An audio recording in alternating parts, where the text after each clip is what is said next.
We now take it for granted when we see lions walking through water, but really it is completely unique. And these lions started to utilize the water to ambush the buffalo. There's a nice ramp up here, going from normal speed into fast speed to try and get that sense of speed across.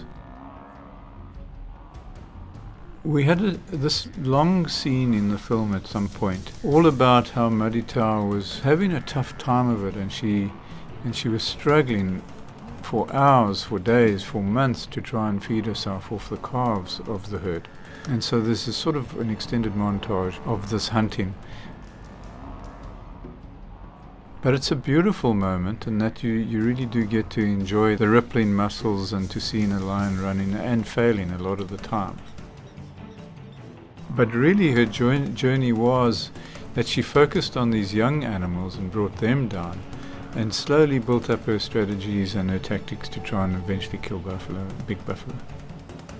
And each moment like this is so unique and so beautiful, but we got to the point where we felt like we were repeating ourselves with the one sort of miscatch after the other, and so we eventually chose the ones that suited the film the best and then had to take the others out. And to see, as you say, to see these animals hunting in water was really what the scene was about as well. Getting the audiences used to the water, as well as on the same sort of curve that the lion was getting used to the water. But ultimately I think that it just became a bloodfest.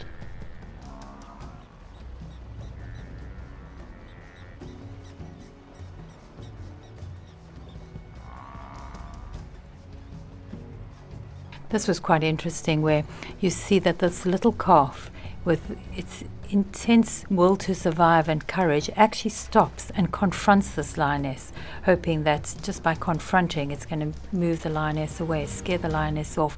But of course it is inevitable at that early age. Again, real blood blowing out the one side of the frame there. And it's so interesting because I think that in the pre-screenings that we had of this, people were anticipating fake blood, and so the real blood is even more horrifying.